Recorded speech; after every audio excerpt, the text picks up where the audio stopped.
go. So welcome to Awakening the Priestess Codes of the Magdalene. This is a 3-part series unless I decide there's more. And then we'll just keep going. But for now, we will have the next one next Monday, this coming Monday, the 17th. So we'll start today. Let's call in Sacred Space. Croatia, Arizona. Look at all you all. You're all over the planet. All right. Here we go. Let's all take a big deep breath in. And as we exhale, we're going to drop those grounding cords down into the earth. And then inhale, draw that earth energy up through your body, send it up and out through the top of the head, connecting with the heart of the Great Mother above us. And then inhale, draw that cosmic energy down through your body, send it all the way down into the earth, activating the as above, so below flow. Then connecting with that flow, breathing in and breathing out, activate the as within, so without, as the universe, so the soul. Moving to the north, we welcome Mother Earth. We give thanks to be here in the physical right now. Moving to the south, we welcome water and clear, clean, current, emotional energy. Moving to the west, we welcome air and mind, focus and clarity. Moving to the east, we welcome fire and movement, passion, divine right action. Moving to the center, we call in the divine feminine and the divine masculine in sacred right relationship. We call that beautiful energy down through our bodies, and we call up Mama Gaia to pull and magnetize that energy through us. We welcome our own sweet, extraordinary souls into this circle. We ask that all of these energies be with us, pray with us, and dance with us for our mutual benefit. Oh, so we're going to dance. I want everybody to connect with the Magdalene as you understand her. And let that divine feminine energy begin to flow through you as we move our bodies. We turn up the volume here. Here we go.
Oh, I am so excited to have this discussion today. So before we dive in, I always like to read or connect with the divine. And this is a prayer by Judy Zion in the Magdalene manuscript. So let's just take a minute and call that energy in. Oh, great mother, divine feminine, birther of the cosmos and lover unto spirit, creatrix of all matter, queen of all worlds within worlds and those without. We call to you this hour. We are your children. Hear our call. We are the daughters and sons of your divine union, the flesh of your passion for life. You who lay with spirit, our Father, in the beginning of time, and brought us forth from the blessed union of spirit and matter. We are your children, the sons and daughters of your flesh and your heart. And we remember your touch and the fragrance of your essence, and we long for you. Come into our hearts and gift us the remembering. Come into our minds and open our genius. Enlighten us with your presence. Draw back the veils that we might see and hearken the doors open, that beauty and ecstasy may live in our homes and our hearts more fully. This is our hour of greatest need. We call you through fire and water, through earth and wind, through all that bears your name. We call all your lineages and all your names. Come to us. Come to us. So be it. I have prayed that prayer. I can't tell you how many years, 20, maybe. And it still puddles me every single time because it is so real. So there are a lot of things I want to talk about with you.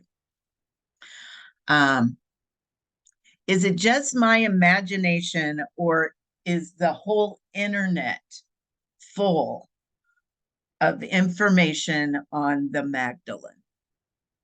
I mean, this year especially, it just seems like she exploded and everybody's talking about it. So I want to talk to you a little bit, just because I want us to be clear. I want us to be informed, and I want us to really deeply understand what's going on right now. So I entitled this Awakening the Priestess Codes of the Magdalene. And quite frankly, I really feel like, yes, I really feel like those codes have been awakening for a long time. And everybody that goes through the priestess process with me, I know those codes wake up. But what does that mean? And what is all the hoopla about, and why now? So we're going to talk about all of that, and we're going to dip our toe in today. We'll go deeper next week, and then even deeper. Because there's a lot here, even though what you're going to find is most of it isn't in a book anywhere. So we'll just, I have to follow my notes or I'll go all over the place. So many of you have asked codes. What does that mean when codes awaken? And I think all of you have had the experience of you hear something or you read something, and all of a sudden there's a shift inside of you. Something clicks in, something makes sense. You hear something differently than you've ever heard it before. So my hope for you today, my intent for you today, is that you'll hear one of those things. You'll have an experience like that, number one.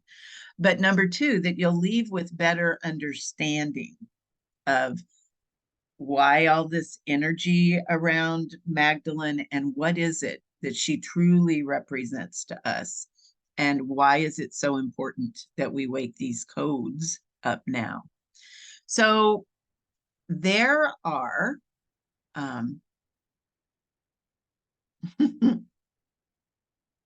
yes, Kathy, for sure. And that did happen. You know, it said that so in the chat, if you're looking, Kathy talked about she says 3 years ago, I had a rabbit hole experience and was told she was coming back, and the Cathar prophecy from 700 years ago. And to the day, or to the month, to the year, it said that the laurel tree would start to bloom again, and it did.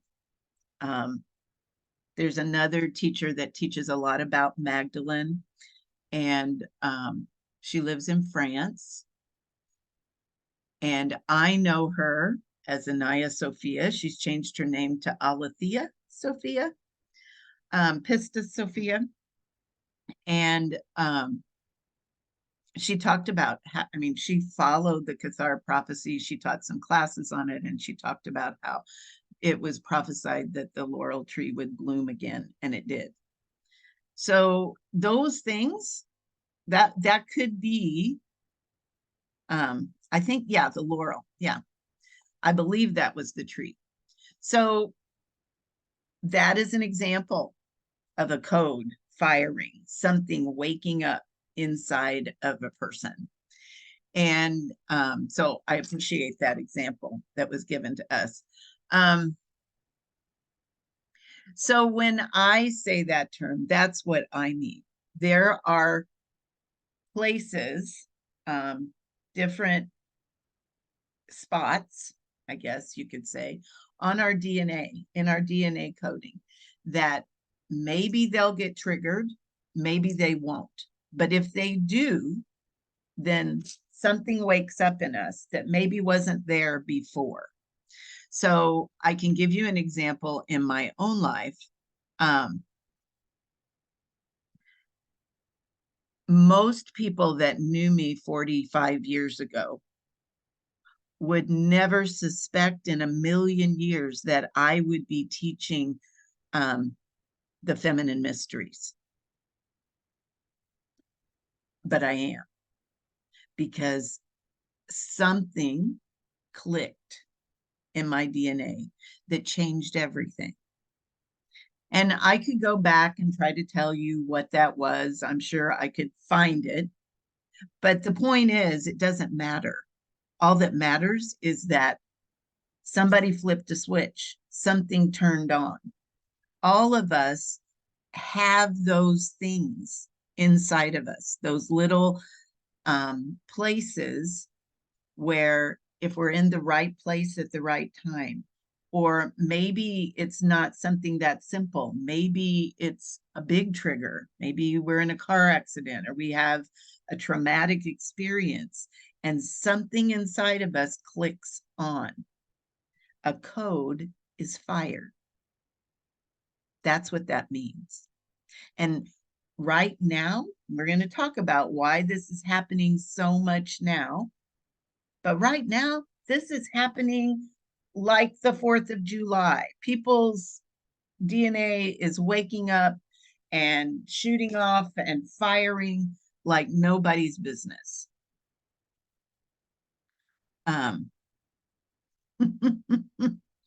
So, to be clear, that's what it means when we say awakening the codes. Something is afoot. Number two, what is a priestess? I think all of you have been around me long enough to know, but my basic definition is Yes, those that have ears to hear will hear for sure. A priestess is the conduit between heaven and earth. She's what makes the earth a happy place to be. She is the bridge between the mundane and the divine. She creates and opens herself to be a divine carrier of those codes and to live them, to actively fire them, and to live in such a way that others around her wake up as well, no matter what that takes, no matter what that means. Now, why Mary Magdalene and why now? Lots of reasons. I'm going to give you my reasons. Other people might give you other answers. And that is one of the things that is so beautiful about this archetype. And yes, I called her an archetype. She was a person, but sometimes people's energies, sometimes souls are so big, they leave a big imprint. And when they leave that imprint, that archetypal energy can grow and develop. And that is what we are watching right now. That is the phenomenon. And I'm going to tell you why all of this is happening now. So, and many of you know this, cosmically, there is an awakening happening on this planet.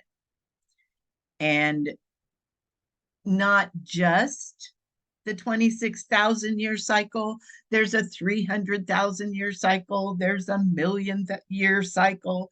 There are all kinds of cycles that are coming to a close right now and opening for a new beginning, a do-over. And what that means for our specific planet is that cosmically, we are in alignment with the same black hole that birthed us. And this happens every 26,000 years. We don't have very much information about when it happened the last time because we weren't as developed as we are now. And so we don't know what it's like for a civilization as grown up, if you will, and we're not that grown up, but more grown than we have a history, of looking at. We don't know what happens when we go through this portal. It's all like brand new to us. But one of the things that happens is that just like when you're when you're cleaning out things, when it's time to renovate or it's time to up level anything, whether it's a class or a system or a closet in your home, everything gets brought to the surface. Information that was up until this time not available to us becomes available. Now, all of you that follow me very much know that I personally believe/know that a lot of that information is coming through the wombs of the women of this age.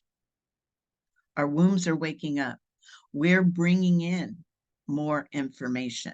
We're making connections with archetypal energies that are coming through and giving us more information.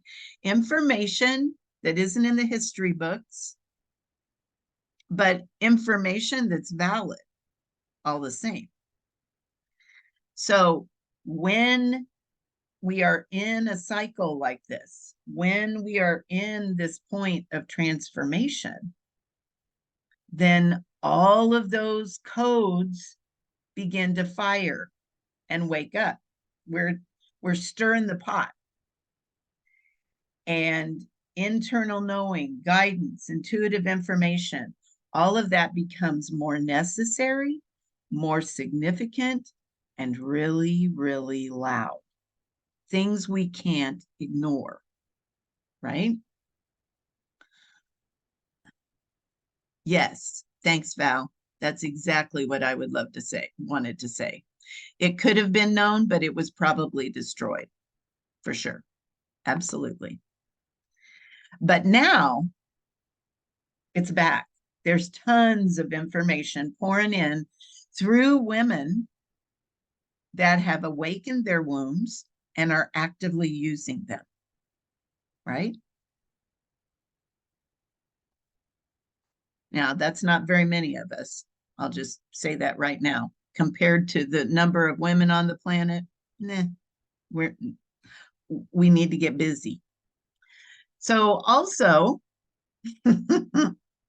when this comes in, so remember I said that black hole is right above us, right? The planet is changing. Our bodies are changing. Higher and higher frequencies are hitting the planet. The Schumann the Schumann resonance is off the charts and has been, and people are noticing sacred geometrical shapes showing up in that little graphic that they put on the app. I mean, there's all kinds of different things happening. We know that. All of this is for our growth. All of it, it's like a reboot, a reset. But when it happens, it is freaky. There's tons of people around us that don't know this, that don't have ears to hear, haven't heard, and they don't understand what's happening. And so it's scary. And that's part of the reason we need priestesses and high priestesses on this planet. And we need these initiations and we need to have these conversations so we can begin to hold the balance for ourselves and our brothers and sisters. And we do that through our bodies. I mean, that's just it. We just do. When I say spiritual conduit, I don't mean some airy fairy something that's out in the ethers. It comes right through your physical body. That's why we open sacred space every single time we do this. We open that portal so you can get downloads as we're doing our practice. And part of the reason folks are so freaked out is because of this. Every time there's transformation on this planet, this is what it looks like. This is scary. Part of the reason that it looks like this right now is because not very many of us have been tapped in to our womb space. Not very many of us have been getting and giving guidance through our womb space. And so things are getting a little chaotic. Things are getting a little out of hand, and no one knows what to do about it. I changed the number on here. When Kathleen wrote this, she said, it's been more than 30 years. It's been more than 40 years, probably more than 50 years since the Vatican formally proclaimed that Mary was not the fallen woman in Luke's gospel, and that Pope Gregory the Great had created that story. Literally, I mean, I could think of a few terms that I might use. I mean, it's like, who does that? Who just makes something up? Anyhow, he created the story to further his own purposes in the Dark Ages. And everybody bought it. That's the worst part. We all bought it. And so, because we did, 2,000 or 2 millennia, 2,000 years of public opinion is hard to erase. But it is happening. I mean, you can see that by just what we were talking about earlier. It's like folks are beginning to remember that she was never the fallen woman of Luke's gospel. And the Vatican's admission of this error in the 1960s hasn't really been any more effective than a retraction buried on the last page of a newspaper. So Mary Magdalene has become, Gregory's not so great. I love it. Yeah, apparently powerful men just make stuff up. True, all of that. So she has become the godmother of misunderstood females, right? Because they changed her so drastically.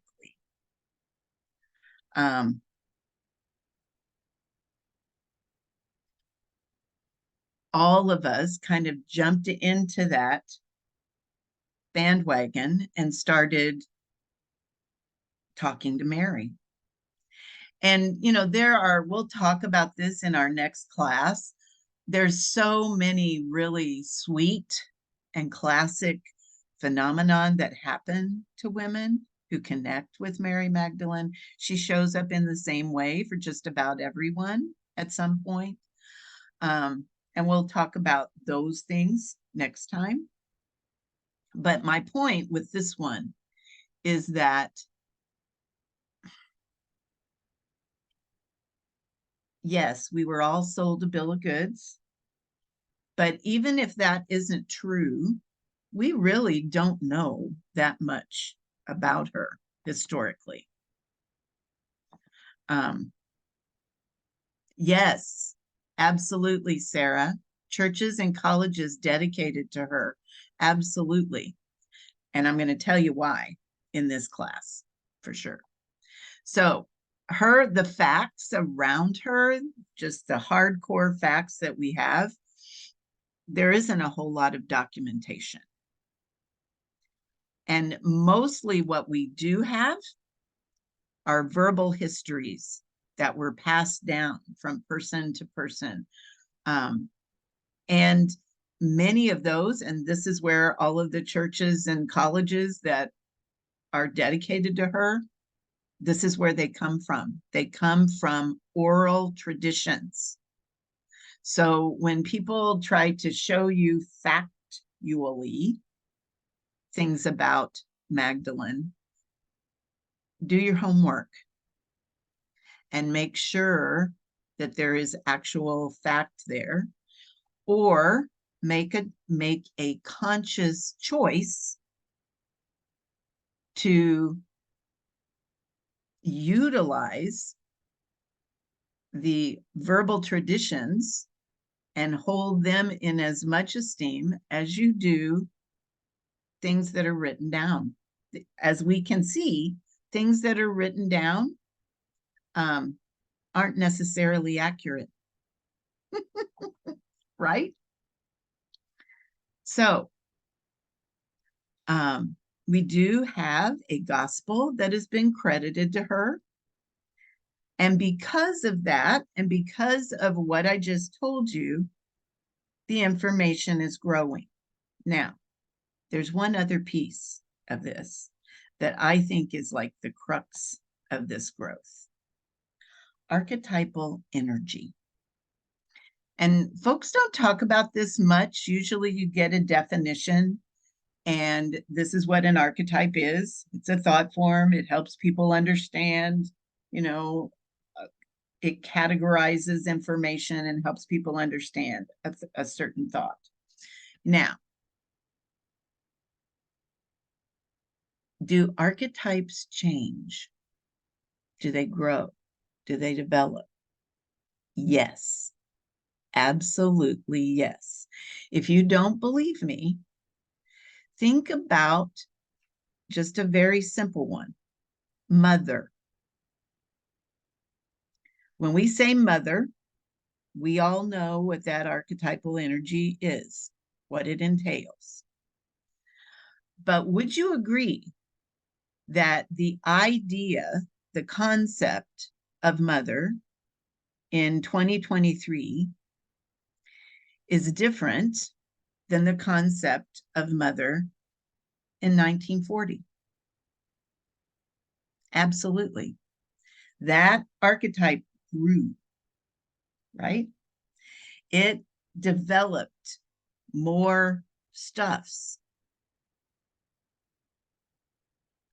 And yeah, and I love, Sarah says that she watched a program on the BBC which talked about, I love those stories. I love when they give you as much history as they can find.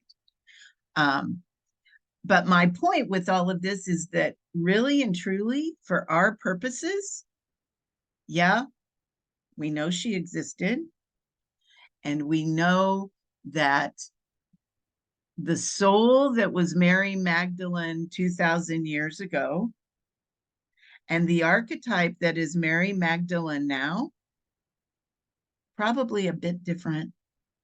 She grew, she got bigger, she developed. There was more, and there is more to her now.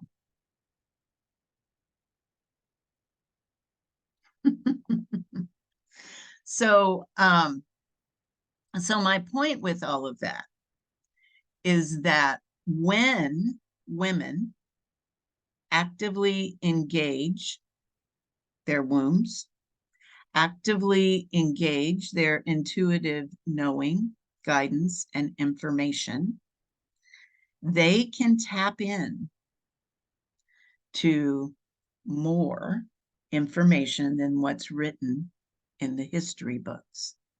Okay. And they helped, all of us helped fill out the information around the Magdalene. So maybe back 2,000 years ago, she didn't call herself a priestess. She didn't train priestesses, but she did plant a seed. And we're going to talk about that. So just so you're clear, I want to make sure that I make this point very clear. All of the information that people are putting out there around her is valid and important, but it may not have a factual basis behind it. There may not be, it may not be written down in the history books. Doesn't mean it's not true.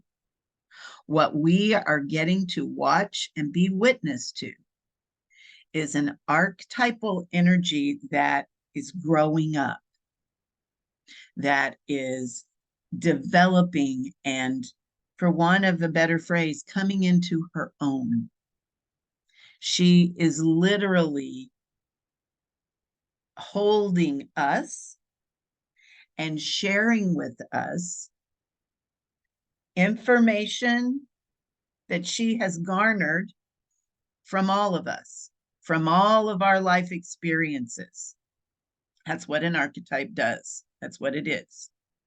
It grows. As our understanding grows, the archetype grows. That's what's happened. I mean, you can think of any historical figure. And if you look at the truth of that, I mean, look at Columbus, for goodness sakes. I mean, what we were told about him and what most of us my age grew up thinking about him and the truth of the matter, totally different. So all of those kinds of situations, number one, as women, we have to be discerning. We have to take the information in, feel it in our bodies, feel the truth or the not truth of it, and make a discerning decision for ourselves. So as the floodgates open and all of this information comes in, take it into your own counsel. Take it inside. Ask yourself if it rings true, if it feels true to you. And if it does, go with it. Chances are there's probably a lot of truth to it. Okay. So we're just going to today, just for play, we're going to ask the question, what can we learn from the archetypal energy of Mary Magdalene? How can we harness that energy and utilize it for what we need right now? Because right now, in this time of transformation, we could probably use a little help. We could use some support. And I don't think it's an accident or a coincidence that all of this information is becoming available to us right now. It is a gift. It's a divine gift that we need to harness and we need to act on. So we don't have to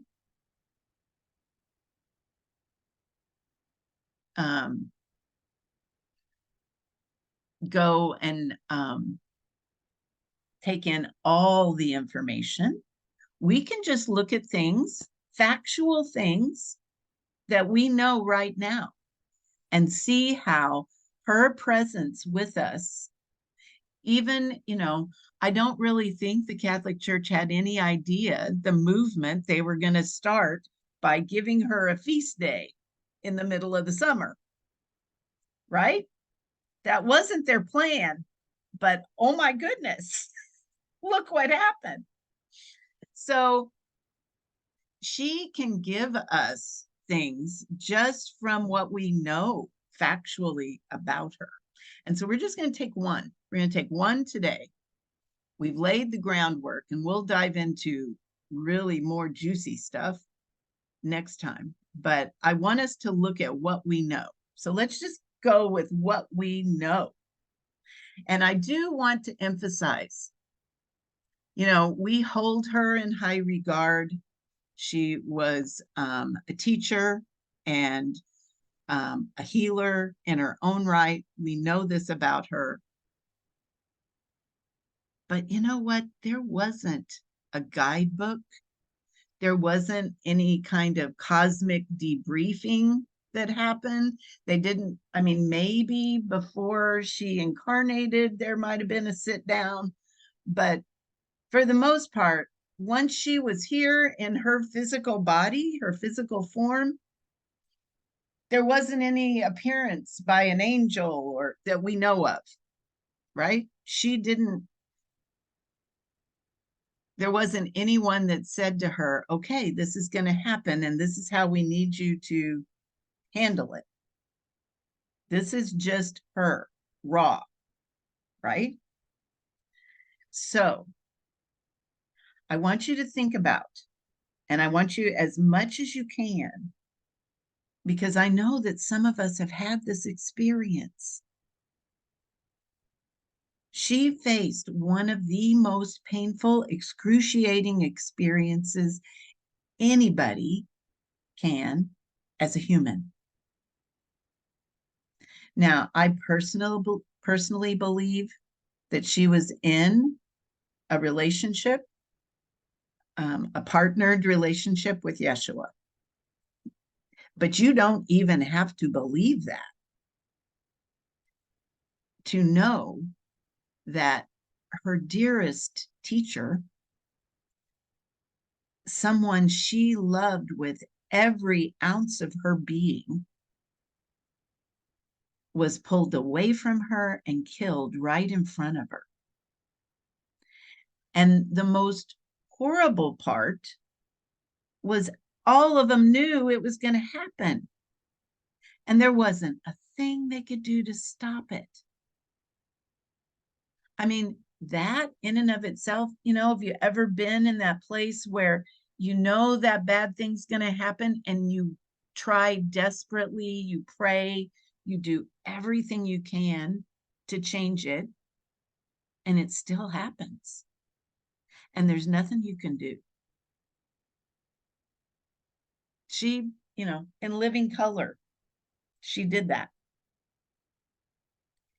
And there was a real possibility that the folks that did that to him were going to come after her next, and all of the other apostles.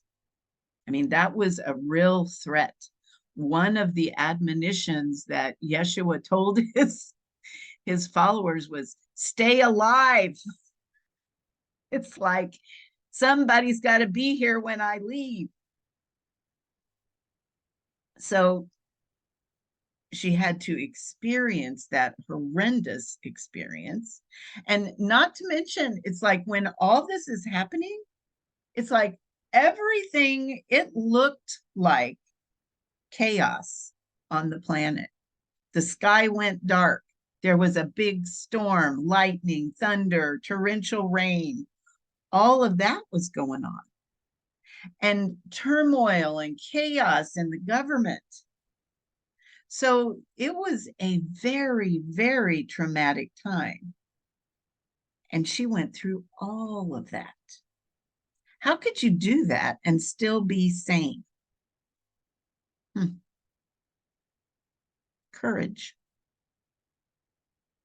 And most of us don't.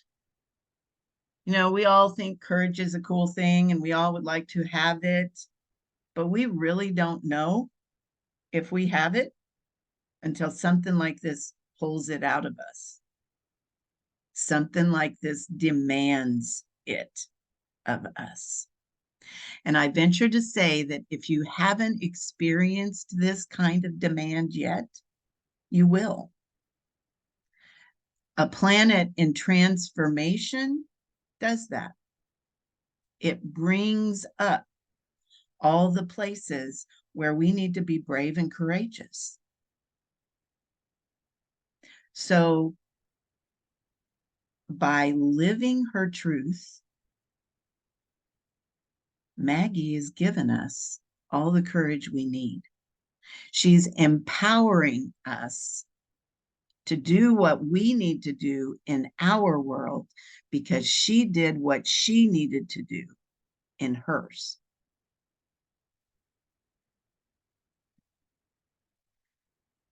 And she didn't just survive that situation. There's a reason that there are colleges and churches dedicated to her.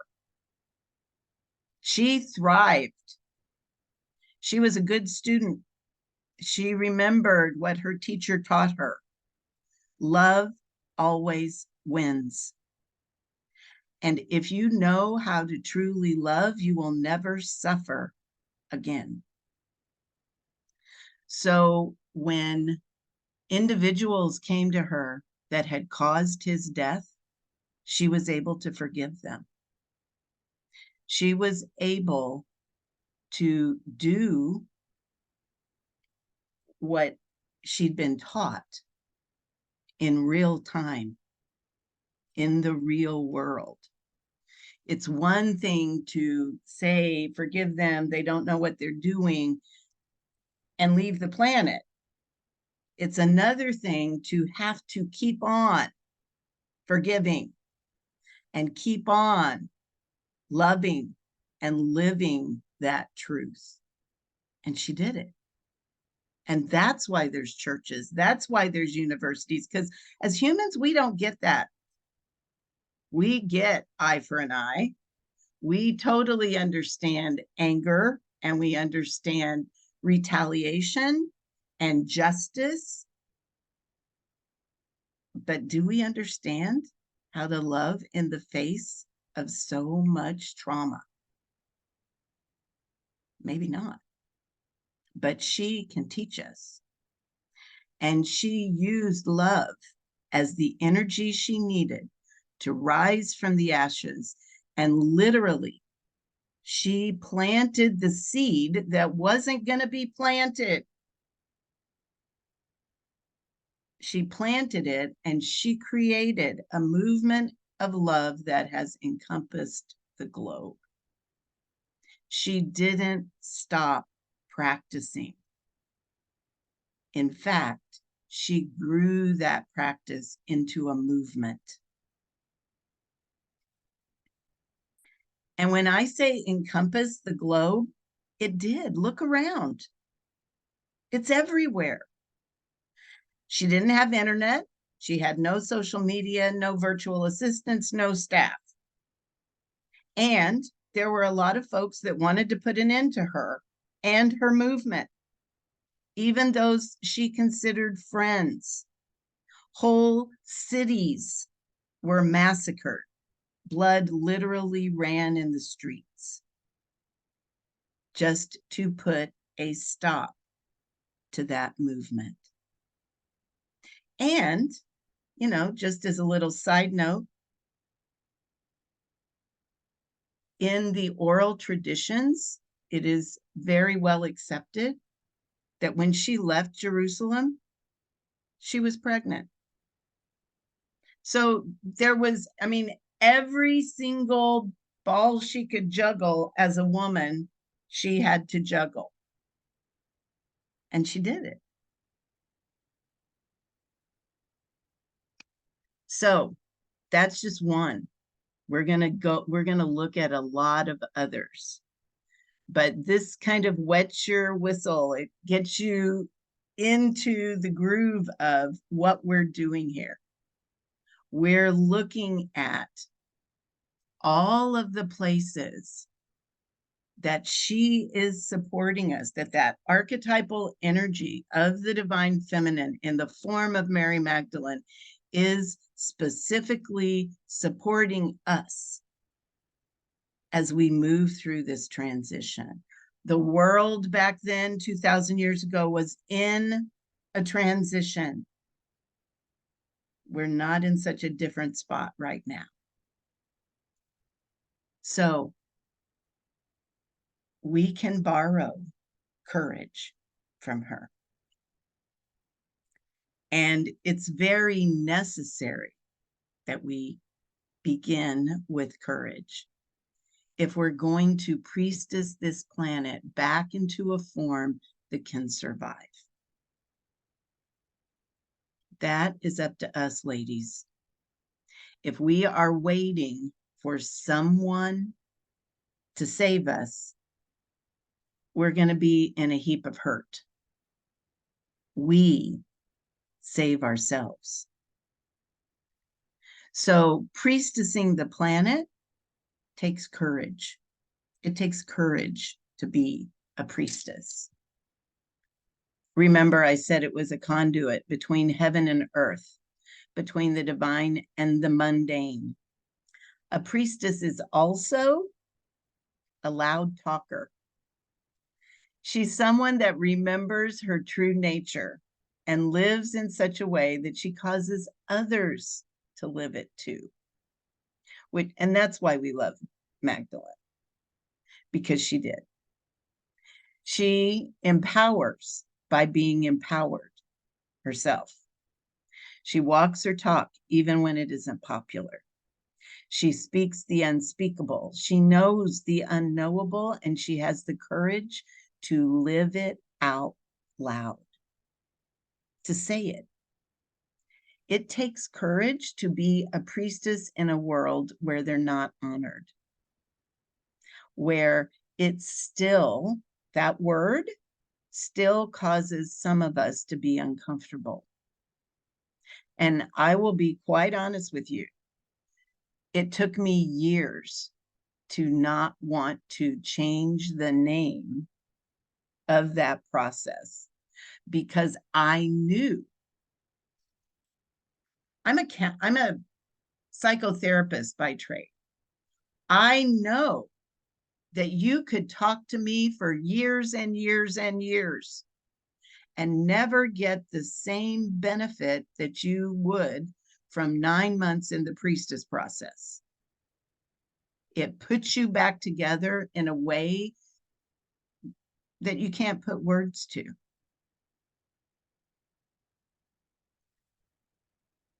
And I knew that if I changed it to something else, more women would sign up because they see that word and immediately they tack on their own meanings to it. And that's not me, but it is. So what we need, what this planet needs right now, are women who are courageous enough to live their lives out loud, to be who they came here to be. And the Priestess process can get you there. So I want you to get your journals out. Yes, this is a working class. I want you to journal with these 2 questions for just a minute. I'm not going to give you long, a minute or 2. What is it that's being asked of you right now? Where do you need a little more courage?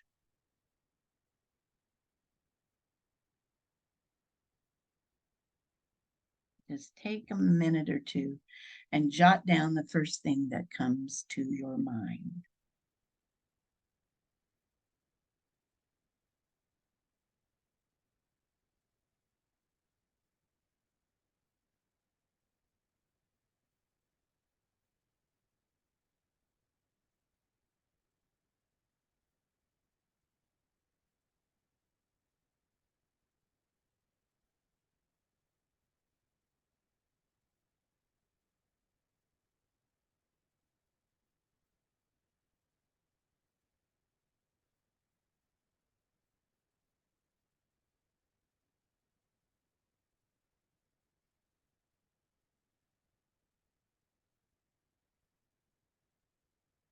So now that you kind of have that in your mind, we're going to take a little journey. I would play music, but I want to put this up on YouTube, so I'm not going to play music in the background, but I want all of you to take a moment and just close your eyes.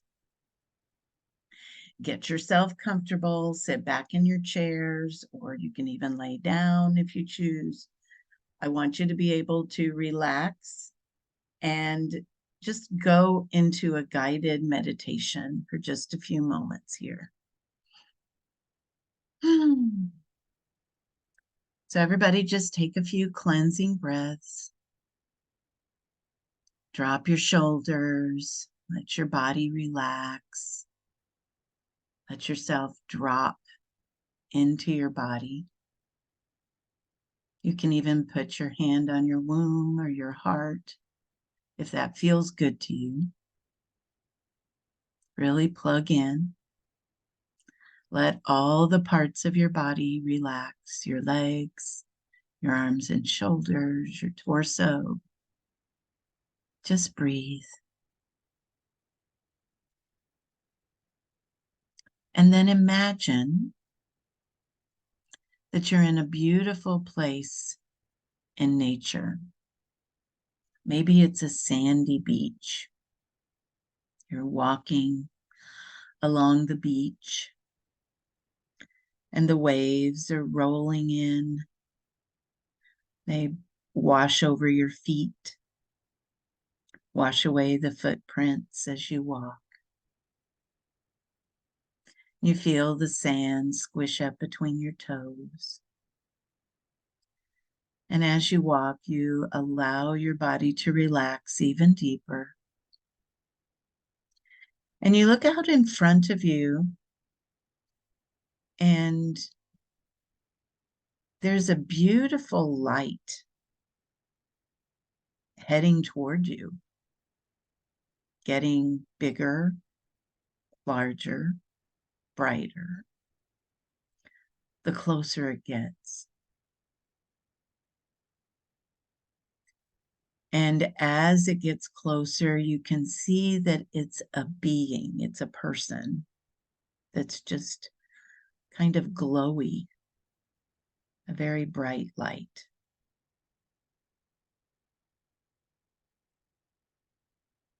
And as you get closer to this light being, you feel your heart open wide. It's as if those codes begin to fire. Your body may chill a little bit. You may get those little prickles all over it. And very soon you realize that you are coming into the presence of this beautiful, divine, feminine being that we know and love as Mary Magdalene.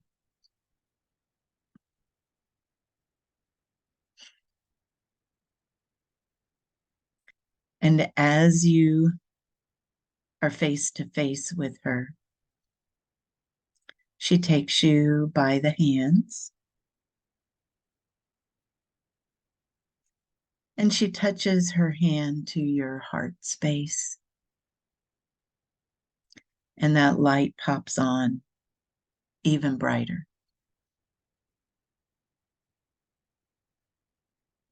And she may seem a little shy to you. This bigger than life being is very humble.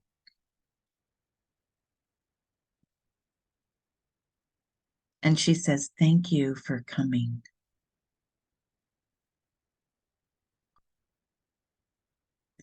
And very sincerely, she asks you, "What can I do for you? What can I help you with? How can I be of service to you in this time?" So I invite you to pick her brain, ask her anything that you need help with, any questions you have about the information that was presented, questions you have about your own life or what's going on the planet and how you can help. Ask her anything.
So knowing that you can come back to this spot at any time,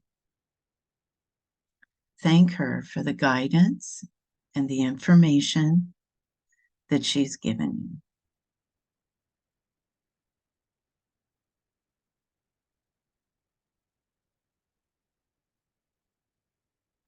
And then say your goodbyes, embrace her if you choose, and watch as she turns and walks back down the beach the same way she came.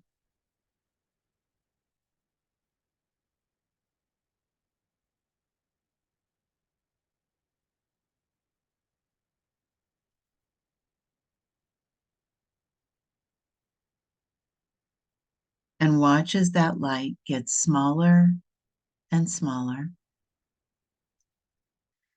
And then all of a sudden,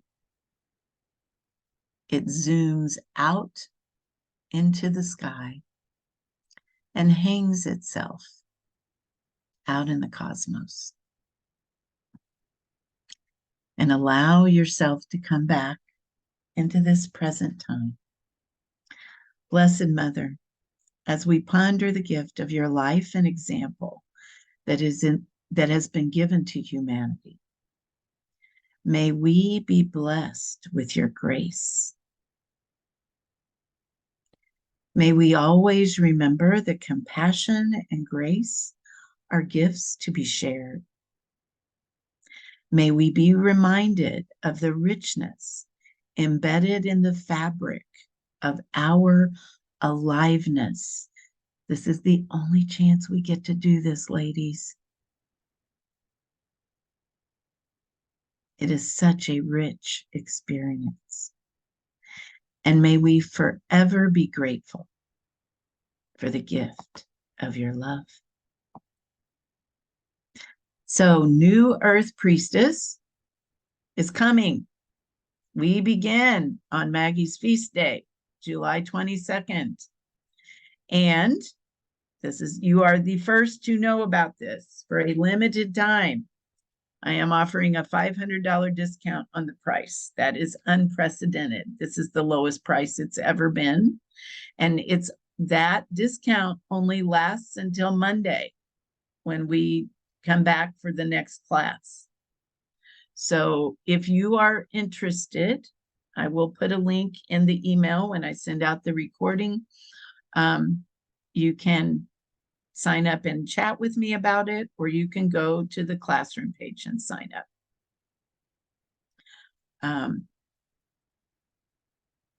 I know of no other practice out there that equips women for what's coming better than this.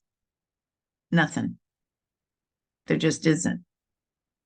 So if you need that up level, if you need a place where women gather that do this work on the reg, this is your spot.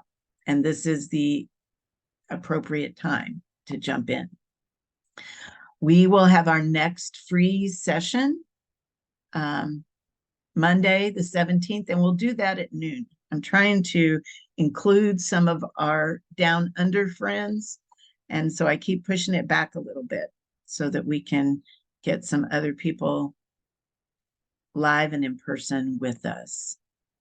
So we're going to dance. We're going to get up and move and close out our time together. But be sure and come back next Monday and we'll do this again. Here we go.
Oh, you all, this makes me so happy.